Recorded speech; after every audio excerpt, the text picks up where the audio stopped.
మా latest videos కోసం మా ఈ తెలుగు న్యూస్ ఛానల్ సబ్స్క్రైబ్ చేసి గంట సింబల్ యాక్టివేట్ చేసుకోండి. ఈ నెల 5న అంటే బుధవారం రోజు కార్తీక పౌర్ణమి. కార్తీక శుద్ధ పౌర్ణమి లేదా కార్తీక పున్నమి అంటే కార్తీక మాసంలో శుక్లపక్షంలో పున్నమి తిథి కలిసిన 15వ రోజు. కార్తీక మాసంలో పౌర్ణమి రోజు చాలా పవిత్రమైనదిగా భావిస్తారు. ఈ పౌర్ణమి రోజున శివాలయాల్లో రుద్రాభిషేకం చేయించిన వారికి సకల సంపదలు దరిచేరుతాయి. ఎంతో పవిత్రమైన శక్తివంతమైన ఈ పౌర్ణమి రోజున ఒక్క నిమ్మకాయతో రహస్యంగా ఇలా చేస్తే చాలు, మీకు ఉన్నటువంటి అన్ని రకాల సమస్యల నుంచి కూడా బయటపడవచ్చు. పౌర్ణమి తిథి అనేది అత్యంత శక్తివంతమైనది. ఆ రోజున చేసే పరిహారాలకు ఫలితం రెట్టింపుగా ఉంటుంది. ఇది ఒక రహస్య తాంత్రిక పరిహారం. నిమ్మకాయతో పౌర్ణమి రోజున ఇలా చేయటం వల్ల మీకు ఉన్నటువంటి అప్పుల సమస్యల నుండి, ఆర్థిక సమస్యల నుంచి, ముఖ్యంగా శత్రు సమస్యల నుంచి ఇలా ప్రతిదీ మీకు ఏ పరంగా అయితే ఇబ్బంది ఉంటుందో అలాంటి సమస్యలన్నిటి నుంచి కూడా కేవలం 2 నిమిషాలలో బయటపడేటటువంటి చాలా శక్తివంతమైన పరిహారం. తాంత్రిక పరిహారం అని ఎందుకు చెప్తున్నామంటే, మనం ఏ కోరికతో అయితే ఈ పరిహారం చేస్తామో అది ఖచ్చితంగా నెరవేరుతుంది. మనం చేసిన తర్వాత ఫలితం వస్తుందా రాదా అని ఆలోచించవలసిన పని లేదు. ఖచ్చితంగా 100% అయ్యేటటువంటి పరిహారాలే ఈ తాంత్రిక పరిహారాలు. ఇవి చాలా పవర్ఫుల్. ఇక వీడియోలోకి వస్తే, నిమ్మకాయ అనేది మానవుని తలరాతను మార్చేటటువంటి శక్తి కలిగినది. ముఖ్యంగా పౌర్ణమి రోజున చంద్రుని శక్తి భూమి మీద ఎక్కువగా ప్రసరిస్తుంది. కాబట్టి ఈరోజు చేసే పరిహారానికి ఆ శక్తి కూడా తోడవుతుంది. ఈ పరిహారం కోసం మనకు ఆకుపచ్చ రంగులో ఉన్నటువంటి నిమ్మకాయ ఒకటి కావాలి. ఈ ఒక్క నిమ్మకాయతో మన జీవితంలో ఉన్న ఎన్నో పెద్ద పెద్ద సమస్యలను, బాధలను మనం సులభంగా తొలగించుకోవచ్చు. ముఖ్యంగా పౌర్ణమి రోజున ఈ పరిహారం చేయటం వల్ల దాని ఫలితం 100 రెట్లు ఎక్కువగా ఉంటుంది. ఎందుకంటే పౌర్ణమి తిథికి ఒక ప్రత్యేకమైన శక్తి ఉంటుంది. అలాంటి పవిత్రమైన రోజున మనం చేసుకునే ఈ చిన్న పరిహారం మన తలరాతను కూడా మార్చగలదు. మరి ఈ అతిపెద్ద పౌర్ణమి రోజు నిమ్మకాయతో ఏ పరిహారం చేయాలో ఇప్పుడు మనం ఈ వీడియోలో వివరంగా తెలుసుకుందాము. మనలో చాలామంది జీవితంలో రకరకాల సమస్యలతో సతమతమవుతూ ఉంటారు. కొందరికి అప్పుల బాధలు, మరికొందరికి శత్రువుల పీడ, ఇంకొందరికి అనారోగ్య సమస్యలు, మరికొందరికి ఇంట్లో నెగిటివ్ ఎనర్జీ, ఎప్పుడు చూసినా చిరాకు, ఏ పని మొదలుపెట్టినా ముందుకు సాగకపోవటం వంటివి ఉంటాయి. మనం ఎంత కష్టపడి పనిచేసినా రూపాయి నిలవదు. సంపాదించిందంతా నీళ్ళలా ఖర్చయిపోతుంది. ఇంట్లో భార్యాభర్తల మధ్య గొడవలు, పిల్లల మాట వినకపోవటము, మన ఎదుగుదలను చూసి వారవలేని బంధువుల కళ్ళు మన మీద పడటం, ఇలా చెప్పుకుంటూ పోతే సమస్యల జాబితా చాంతాడంత ఉంటుంది. ఇలాంటి సమస్యలన్నిటికీ మూల కారణం మన చుట్టూ పేరుకుపోయిన ప్రతికూల శక్తి లేదా నరదృష్టి. ఈ ఒక్క పరిహారంతో అలాంటి అన్ని రకాల సమస్యల నుండి మనం సులభంగా బయటపడవచ్చు. ఇది ఒక తాంత్రిక పరిహారం. తాంత్రికం అనే పదం వినగానే చాలామంది భయపడిపోతూ ఉంటారు. ఇది ఏదో చెడు చేసే ప్రక్రియ అని, ఇతరులను ఇబ్బంది పెట్టడానికి చేసేదని అపోహపడుతూ ఉంటారు. కానీ అది నిజం కాదు. తంత్రం అంటే ఒక టెక్నిక్, ఒక పద్ధతి. మనం ఒక పనిని పూర్తి శ్రద్ధతో, నమ్మకంతో, ఒక నిర్దిష్టమైన పద్ధతిలో చేసినప్పుడు దాని ఫలితం ఖచ్చితంగా వస్తుంది. అదే తంత్రం. ఈ పరిహారంలో మనం ఎవరికీ చెడు చేయట్లేదు. మనల్ని పట్టిపీడిస్తున్న చెడును, మన జీవితంలోనికి వస్తున్న నెగిటివ్ ఎనర్జీని మనం తొలగించుకుంటున్నాం. మనల్ని మనం రక్షించుకోవడానికి, మన జీవితాన్ని బాగు చేసుకోవడానికి చేసుకుంటున్న ఒక పవిత్రమైన ప్రక్రియ ఇది. అందుకే దీనిని చేసేటప్పుడు పూర్తి నమ్మకంతో చేయాలి. అనుమానంతో చేస్తే ఎలాంటి ఫలితం ఉండదు. అలాగే ఇది చాలా రహస్యంగా చేయాల్సిన పరిహారం. మీరు ఈ పరిహారం చేస్తున్నట్లు మీ ఇంట్లో వాళ్లకు కానీ, బయట స్నేహితులకు కానీ ఎవరికీ చెప్పకూడదు. అలా చెప్తే దీని శక్తి పూర్తిగా పోతుంది. ఈ పరిహారానికి మనకు ముఖ్యంగా కావాల్సింది ఒక ఆకుపచ్చ నిమ్మకాయ. సాధారణంగా పూజలకు, శుభకార్యాలకు మనం పసుపు రంగు నిమ్మకాయను వాడతాం. పసుపు రంగు నిమ్మకాయ శుభానికి, పాజిటివ్ ఎనర్జీకి సంకేతం.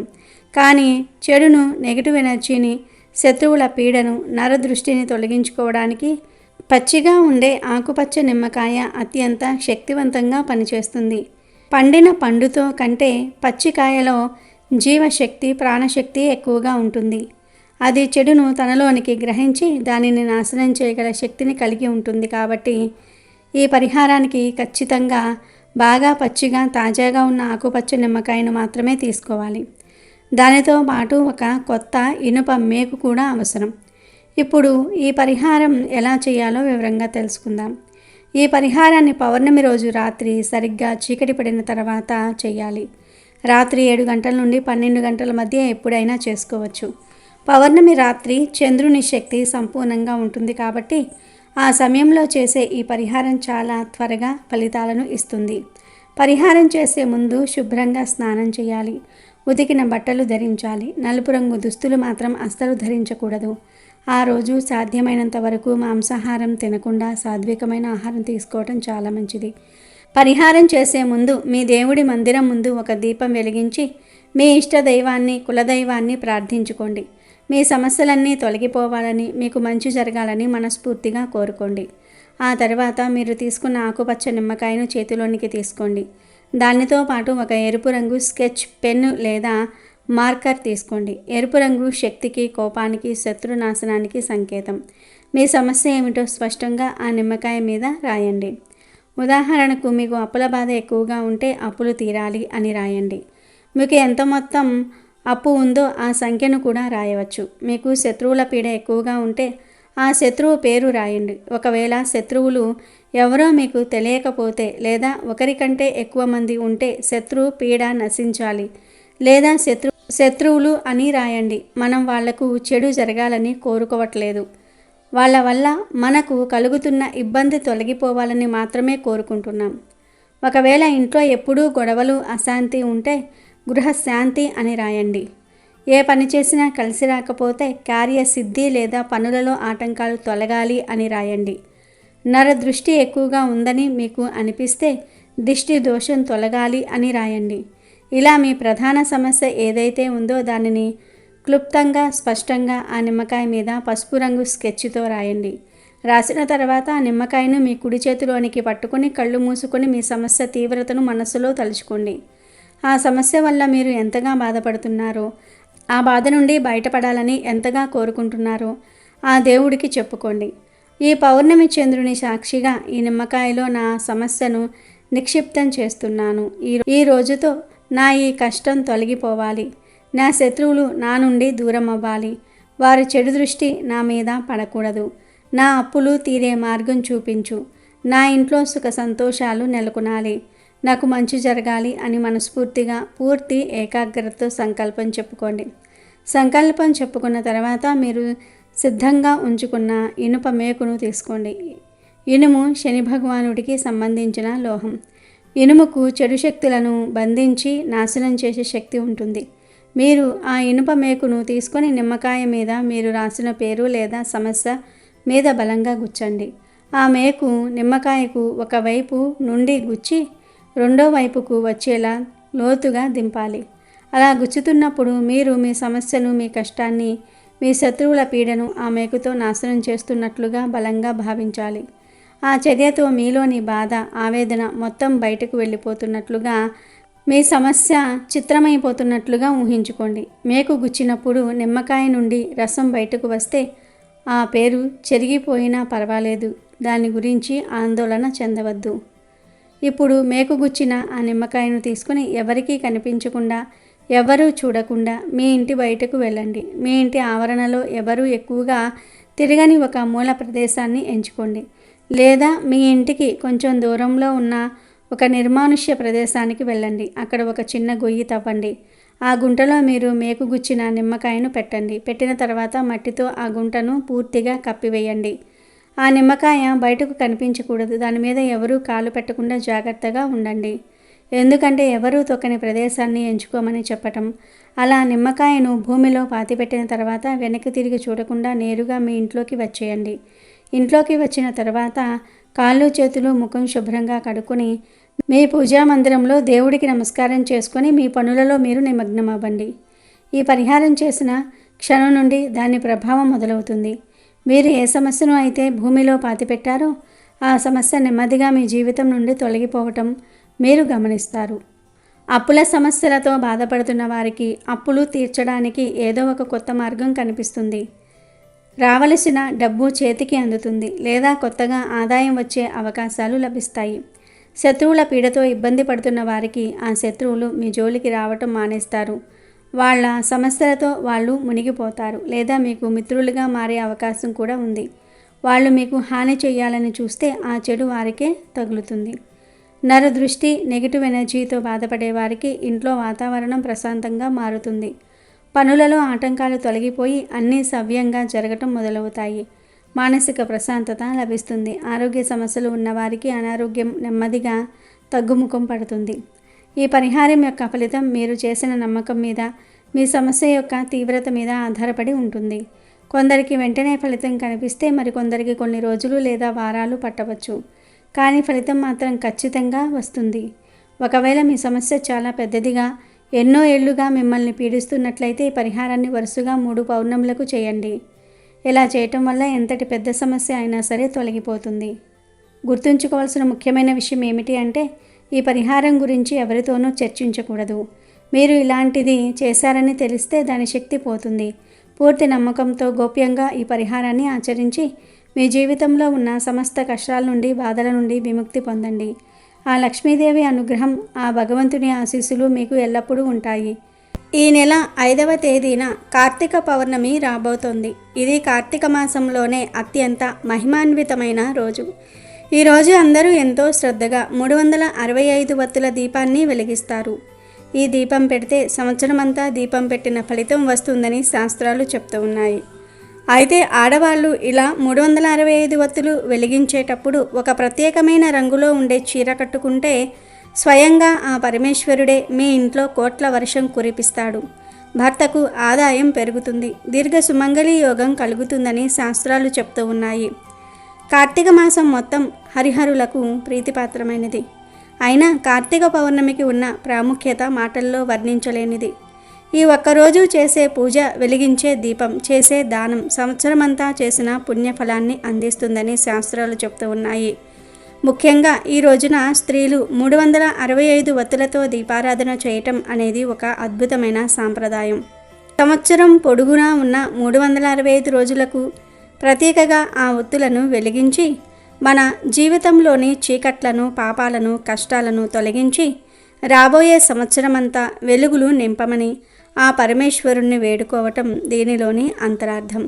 అయితే ఈ పవిత్రమైన కార్తీక పౌర్ణమి నాడు ఆ 365 వత్తులు వెలిగించే సమయంలో ఆడవాళ్ళు ధరించే చీర రంగుకు కూడా అత్యంత ప్రాధాన్యత ఉంది. మీరు కట్టుకునే చీర రంగును బట్టి మీ పూజాఫలం రెట్టింపవుతుంది. సరైన రంగు చీరను ధరించి దీపం వెలిగిస్తే సాక్షాత్తు ఆ పరమేశ్వరుడే ప్రసన్నుడై మీ ఇంట్లో కోట్ల వర్షం కురిపిస్తాడు. మీ భర్త చేసే ప్రతి పనిలో విజయం చేకూరుతుంది. ఆయనకు డబ్బే డబ్బు. మీరు వద్దన్నా కూడా ధనలక్ష్మి మీ ఇంటికి ప్రవాహంలా వచ్చి పడుతుంది. మరి ఇంతకీ కార్తీక పౌర్ణమి రోజు ఏ రంగు చీరను కట్టుకుని 365 వత్తుల దీపాన్ని పెట్టాలి అనే విషయాన్ని ఇప్పుడు మనం ఈ వీడియోలో వివరంగా తెలుసుకుందాం. ఫ్రెండ్స్, ఫస్ట్ అయితే కామెంట్ బాక్స్లో ఓం నమః శివాయ అని కామెంట్ చేయండి. అలాగే ఈ వీడియోకి ఒక లైక్ కొట్టి మాకు సపోర్ట్ చేయండి. పౌర్ణమి నాడు చంద్రుడు కృతికా నక్షత్రానికి సమీపంలో సంచరించుతూ ఉండడం వలన ఈ మాసానికి కార్తీక మాసం అనే పేరు వచ్చింది. ఈ మాసంలో వచ్చే పౌర్ణమి అత్యంత పవిత్రమైనది. కార్తీక మాసంలో వచ్చే పౌర్ణమి హిందువులకు పరమ పవిత్రమైన రోజు. ఇది మహాశివరాత్రితో సమానమైన పుణ్యదినం. ఈ పర్వదినాన్ని త్రిపురి పూర్ణిమ, దేవ దీపావళి అని కూడా అంటారు. దేవతలు కార్తీక పౌర్ణమి నాడు దీపావళి పండుగ జరుపుకుంటూ ఉంటారు. అందుకే దీనిని దేవ దీపావళి అని కూడా పిలుస్తూ ఉంటారు. మహాభారత కథనాన్ని అనుసరించి కార్తికేయుడు తారకాసురుని సంహరించిన రోజే కార్తీక పౌర్ణమి. ప్రజలను నానా రకాలుగా హింసిస్తున్న తారకాసురుడు ఇక లేడన్న ఆనందంతో దీపాలు వెలిగించి సంబరం చేసుకున్నారు. 1000 ఏళ్ల రాక్షసుల పాలన అంతరించిన శుభ సందర్భంగా మహాశివుడు తాండవం చేశాడని పురాణాలు చెప్తూ ఉన్నాయి. కార్తీక పౌర్ణమి అటు శివుడికి ఇటు విష్ణుమూర్తికి కూడా ప్రియమైన రోజు. ఈ రోజున దీపం వెలిగిస్తే మనం తెలిసి తెలియక చేసే పాపాలన్నీ కూడా హరించుకుపోతాయి. కార్తీక పౌర్ణమి రోజున రుద్రాభిషేకం చేయిస్తారు. మాసాలన్నిటిలోనూ పరమ పావనమైన కార్తీక మాసంలో వచ్చే పౌర్ణమి అత్యంత ప్రాధాన్యం సంతరించుకుంటుంది. శివ విష్ణువులిద్దరికీ కూడా ఎంతో ప్రీతికరమైన ఈ కార్తీక పౌర్ణమిని శరత్ పూర్ణిమ, త్రిపుర పూర్ణిమ అని పిలుస్తారు. కార్తికేయుడు జన్మించిన కృతికా నక్షత్రంలోనే కార్తీక పౌర్ణమి పర్వదినం వస్తుంది. వేదాలను అపహరించి సముద్రంలో దాక్కున్న సోమకాసురుణ్ణి సంహరించేందుకు శ్రీహరి మత్స్యావతారం ధరించింది ఈ పూర్ణిమ నాడే. దేవ దీపావళి, కుమార దర్శనమని ఈ పర్వదినానికి పేర్లున్నాయి. ఈ రోజున రాసలీలా మహోత్సవం జరుపుతారు. యోగ సిద్ధులైన గోపికలను వాసుదేవుడు అనుగ్రహించిన శుభదినమిది. నేటి సముద్ర స్నానం, శివారాధన, అభిషేకము, ఉసిరిక దీపారాధనలకు విశేషమైన ఫలితాలున్నాయి. మహిషాసుర వధ సందర్భంలో పార్వతి అనుకోకుండా శివలింగాన్ని బద్దలు చేసిన పాపానికి పరిహారంగా కార్తీక పౌర్ణమి వ్రతం చేసి దోష నివారణ చేసుకున్నదని ఓ పురాణ కథనం. క్షీరసాగర మదనం సందర్భంగా వెలువడిన ఆలాహలం మింగి శివుడు లోక సంరక్షణ చేసినందుకు సంతోషంతో ప్రజలు జ్వాలా తోరణోత్సవం ఈ శుభదినాన నిర్వహిస్తారు. ఈ రోజున వృషోత్సర్జనం అనే ఉత్సవం జరుపుకుంటారు. పితృదేవుళ్ళ ప్రీత్యార్థం ఒక కోడెదూడను ఆంబోతుగా వదులుతారు. ఇలా చేయటం వల్ల గైలో 1,000,000 సార్లు శ్రాద్ధం నిర్వహించిన పుణ్యఫలం లభిస్తుందని విశ్వాసం. శివాలయాలలో ఈ రోజున నందాదీపం పేరుతో అఖండ దీపం వెలిగిస్తారు. ఆకాశ దీపం పేరుతో ధ్వజస్తంభానికి వేలాడతీస్తారు. ఉసిరిక చెట్టు క్రింద కార్తీక దామోదరుడిగా కీర్తి పొందిన శ్రీహరి ప్రతిమను ప్రతిష్ఠించి ఉసిరికాయలతో పూజిస్తారు. దీపదానము, బిల్వదళార్చన, ఉపవాసము, జాగరణ, శతలింగార్చన, సహస్రలింగార్చన, ఏకాదశ రుద్రాభిషేకము, వన భోజన సమారాధన, సంకీర్తన, పురాణ శ్రవణం, వెండి బంగారు సాలగ్రామం, భూ గోదానము, అన్నదానాలకు కార్తీక పౌర్ణమి ఎంతో ప్రశస్తమైనది. ఆయా ప్రాంతాల ఆచార వ్యవహారాలు, సాంప్రదాయాల్ని అనుసరించి వృషవ్రతం, మహీఫల వ్రతం, నానాఫల వ్రతం, సౌభాగ్య వ్రతం, మనోరథ పూర్ణిమ వ్రతం, కృతికా వ్రతం లాంటి వ్రతాలు, నోములు ఎన్నో ఈ పర్వదినాన ఆచరిస్తూ ఉంటారు. శైవ వైష్ణవ ఆలయాలలో ఎంతో శభారక్తికంగా జరిగే జప, తప, దీపారాధన, పూజాదికాలకు అక్షయ ఫలితాలను ఇచ్చే ఆధ్యాత్మిక అలౌకిక శక్తుల సమాహార పర్వదినం ఈ కార్తీక పౌర్ణమి. కార్తీక పౌర్ణమి రోజున మహిళలు పగలంతా ఉపవసించి రాత్రి దీపారాధనకు తర్వాత భోజనం చేసుకోవటం ఆచారం. కార్తీక పౌర్ణమి రాత్రి దీపారాధన చేశాక చలిమిడిని చంద్రుడికి నివేదించి పలహారంగా స్వీకరించాలని శాస్త్రోక్తి. ఆరోగ్యపరంగా గమనిస్తే ఇలా చేయటం వల్ల గర్భాశయ సమస్యలు దరిచేరవని ఆయుర్వేదం చెప్తోంది. కార్తీక మాసం అంటేనే స్నానానికి ఎక్కువగా ప్రాధాన్యత ఉంటుంది. కార్తీక మాసం మొత్తం సూర్యుడు తులారాశిలో ఉండగా అనగా తెల్లవారుజామున స్నానం చేయాలి. దీనినే తలా స్నానం అంటారు. కార్తీక పౌర్ణమి సముద్ర స్నానానికి విశేషమైన రోజు కనుక ఈరోజు సముద్ర స్నానం చేస్తే చాలా మంచిది. సముద్ర స్నానం చేయటం కుదరని వారు నదుల్లో, చెరువుల్లో, కాలువల్లో స్నానం చేసిన మంచి ఫలితాలు కలుగుతాయి. ఇక కార్తీక పౌర్ణమి నాడు 365 వత్తుల దీపం వెలిగించేటప్పుడు స్త్రీలు ప్రత్యేకమైన రంగులో ఉండే చీర కట్టుకుంటే అష్టైశ్వర్యాలు సిద్ధిస్తాయి అని శాస్త్రాలు చెప్తూ ఉన్నాయి. ఎందుకంటే రంగులకు మన అదృష్టానికి చాలా దగ్గర సంబంధం ఉంది. ప్రతి రంగుకు ఒక ప్రత్యేకమైన శక్తి, ఒక వైబ్రేషన్ ఉంటుంది. పవిత్రమైన రోజుల్లో మనం ధరించే వస్త్రాల రంగులు మనం చేసే పూజల నుండి వచ్చే దైవిక శక్తిని గ్రహించి మన శరీరానికి, మనసుకు అందిస్తాయి. అందుకే సరైన రంగులను ఎంచుకోవటం చాలా ముఖ్యం. కార్తీక పౌర్ణమి నాడు ఆడవాళ్ళు పొరపాటున కూడా కట్టుకోకూడని రంగులు 2 ఉన్నాయి. అవే నలుపు మరియు నీలం. నలుపు రంగు శని భగవానుడికి, రాహువుకు ప్రతీక. ఇది తపస్సును, నిరాశను, నెగిటివ్ ఎనర్జీని ఆకర్షిస్తుంది. మనం దీపాలు వెలిగించి చీకటిని ప్రారద్రోలి వెలుగును ఆహ్వానిస్తూ ఉంటే నలుపు రంగు దానికి వ్యతిరేకంగా పనిచేస్తుంది. అది దైవిక కాంతిని మన దరి చేరనీయకుండా అడ్డుకుంటుంది.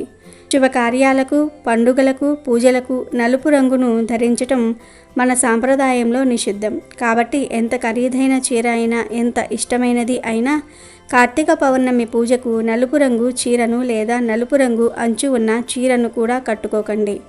ఇక రెండవది నీలం రంగు. నీలం రంగు కూడా శనికి సంబంధించినదే. చూడడానికి అందంగా ఉన్నప్పటికీ శుభకార్యాలకు, ముఖ్యంగా ఐశ్వర్యాన్ని, సౌభాగ్యాన్ని కోరుతూ చేసే లక్ష్మి శివ పూజలకు ఈ రంగు అంత శ్రేయస్కరం కాదు. కాబట్టి ఈ 2 రంగులకు కార్తీక పౌర్ణమి రోజున దూరంగా ఉండటం ఉత్తమోత్తమం. మరి ఏ రంగు చీర కట్టుకుంటే ఆ పరమశివుడు ప్రసన్నుడై ఐశ్వర్యాన్ని కురిపిస్తాడు అనే విషయానికి వస్తే శాస్త్రాల ప్రకారం 2 రంగులు అత్యంత శక్తివంతమైనవి మరియు శుభప్రదమైనవి. అవే ఆకుపచ్చ రంగు మరియు గులాబీ రంగు. మొదటగా ఆకుపచ్చ రంగు గురించి మాట్లాడుకుందాము. ఆకుపచ్చ రంగు ప్రకృతికి, పచ్చదనానికి, ఫలవర్ధకానికి సంకేతం. ఇది బుధగ్రహానికి సంబంధించిన రంగు. బుధుడు తెలివితేటలకు, వ్యాపారానికి, ధనానికి కారకుడు. ఆకుపచ్చ రంగు ధరించటం వల్ల మనలో పాజిటివ్ ఎనర్జీ పెరుగుతుంది. సాక్షాత్తు ఆ జగన్మాత అయిన పార్వతీదేవిని పచ్చ యమున్ అని పిలుస్తారు. అమ్మవారికి ఆకుపచ్చ రంగంటే ఎంతో ఇష్టం. మనం ఆకుపచ్చ రంగు చీరను ధరించి శివయ్యకు దీపారాధన చేస్తే మనల్ని చూసి పార్వతీదేవి మురిసిపోతుంది. తన భక్తురాలు ఇంత శ్రద్ధగా తనకి ఇష్టమైన రంగు చీర కట్టుకుని తన భర్తను పూజిస్తుందని ఆనందించి మన కోరికలను నెరవేర్చమని ఆ పరమేశ్వరుడికి స్వయంగా సిఫారసు చేస్తుంది. అప్పుడు ఆ భోలాశంకరుడు కాదంటాడా? వెంటనే ప్రసన్నుడై మన ఇంటిని సిరి సంపదలతో నింపివేస్తాడు. ఆకుపచ్చ రంగు ధరించటం వల్ల కుటుంబంలో శాంతి, భర్త ఉద్యోగ వ్యాపారాలలో అభివృద్ధి, సంతాన సౌభాగ్యం కలుగుతాయి. అయితే ఇక్కడ ఒక ముఖ్యమైన విషయం గుర్తుంచుకోవాలి. మీరు కట్టుకునే ఆకుపచ్చ రంగు చీరలో ఎక్కడా కూడా నలుపు రంగు డిజైన్ కానీ, అంచు కానీ, పైట కానీ ఉండకూడదు. స్వచ్ఛమైన ఆకుపచ్చ లేదా ఇతర శుభప్రదమైన రంగులతో కలిసిన చీరను ఎంచుకోవాలి. నలుపు రంగు మిక్స్ అయితే ఆకుపచ్చ రంగు ఇచ్చే శుభ ఫలితాలు తగ్గిపోతాయి. ఇక 2వ శుభప్రదమైన రంగు గులాబీ రంగు, అంటే పింక్ కలర్. గులాబీ రంగు ప్రేమకు, ఆనందానికి, సౌందర్యానికి ప్రతీక. ఇది మహాలక్ష్మీదేవికి అత్యంత ప్రీతిపాత్రమైన రంగు. కార్తీక పౌర్ణమి హరిహరాదులిద్దరికీ ఇష్టమైన రోజు కాబట్టి శివయ్యతో పాటు లక్ష్మీ నారాయణుల అనుగ్రహం కూడా పొందాలంటే గులాబీ రంగు చీరను ధరించటం చాలా మంచిది. ఈ రంగు మనసుకు ప్రశాంతతను ఇస్తుంది. భార్యాభర్తల మధ్య అన్యోన్యతను పెంచుతుంది. గులాబీ రంగు చీర కట్టుకుని 365 ఒత్తుల దీపారాధన చేయటం వల్ల ఇంట్లోకి లక్ష్మీదేవి ఆకర్షితురాలై వస్తుంది. మీ ముఖంలో ఒక ప్రత్యేకమైన కళ, తేజస్సు వస్తాయి. ఈ రంగు సకల శుభాలను ఆకర్షించే శక్తిని కలిగి ఉంటుంది. గులాబీ రంగు చీరలో కూడా నలుపు లేదా నీలం రంగుల కలయిక లేకుండా చూసుకోవటం చాలా ముఖ్యం. కాబట్టి ఈరోజు ఆకుపచ్చ లేదా పింక్, ఈ 2 రంగుల్లో ఏదో ఒక రంగులో ఉండే చీరను కట్టుకోండి. చీర అనే కాదు, డ్రెస్సులు వేసుకునే వారు కూడా ఈ రంగులో ఉండే డ్రెస్సులు వేసుకోండి. చీరతో పాటు మనం ధరించే గాజులకు కూడా ఎంతో ప్రాముఖ్యత ఉంది. గాజులు సౌభాగ్యానికి చిహ్నం. కార్తీక పౌర్ణమి నాడు ఆడవాళ్ళు తప్పకుండా చేతి నిండా గాజులు వేసుకోవాలి. గాజుల చప్పుడు ఇంట్లో ఉన్న నెగిటివ్ ఎనర్జీని తరిమి కొడుతుంది. మరి ఏ రంగు గాజులు వేసుకోవాలి అంటే ముఖ్యంగా ఎరుపు మరియు ఆకుపచ్చ రంగు గాజులను ధరించాలి. ఎరుపు రంగు శక్తికి, పరాక్రమానికి, సౌభాగ్యానికి సంకేతం. ఇది సాక్షాత్తు అమ్మవారి స్వరూపం. ఆకుపచ్చ రంగు ముందు చెప్పుకున్నట్లుగానే ఐశ్వర్యానికి, సంతాన సౌభాగ్యానికి ప్రతీక. కాబట్టి చేతి నిండా ఎరుపు, ఆకుపచ్చ రంగు గాజులను కలిపి ధరించి ఆకుపచ్చ లేదా గులాబీ రంగు చీరను కట్టుకుని మీరు 365 ఒత్తుల దీపాన్ని వెలిగించి చూడండి. ఆ సమయంలో మీరే ఒక నడిచే మహాలక్ష్మిలాగా కనిపిస్తారు. పూజకు దైవిక శక్తి తోడవుతుంది. ఆ కాంతిలో మీ శక్తిని చూసిన ఆ త్రిపురాంతకుడు, ఆ గంగాధరుడు చలించిపోతాడు. మీ భక్తికి మెచ్చి మీ కుటుంబాన్ని తన చల్లని చూపులతో కాపాడుతాడు. మీ భర్తకు ఆరోగ్యాలను, ఉద్యోగ వ్యాపారాలలో అఖండ విజయాన్ని ప్రసాదిస్తాడు. మీ ఇల్లు ధనధాన్యాలతో, సిరి సంపదలతో కలకాలం వర్ధిల్లేలాగా దీవిస్తాడు. కాబట్టి స్త్రీలు గుర్తుంచుకుని ఈ రంగు చీర కట్టుకుని కార్తీక పౌర్ణమి దీపాన్ని వెలిగించండి. ఆ పరమేశ్వరుడి కరుణా కటాక్షాలతో మీ జీవితాన్ని బంగారుమయం చేసుకోండి. కష్టాలను తొలగించుకుని దీర్ఘ సుమంగళి యోగాన్ని పొంది ఆనందంగా జీవించండి. అమెజాన్లో బెస్ట్ డిస్కౌంట్స్ కోసం వీడియో డిస్క్రిప్షన్లో లింకు ఉంది, చూడండి. అలాగే మా టెలిగ్రామ్ ఛానల్ సబ్స్క్రైబ్ చేసుకోండి.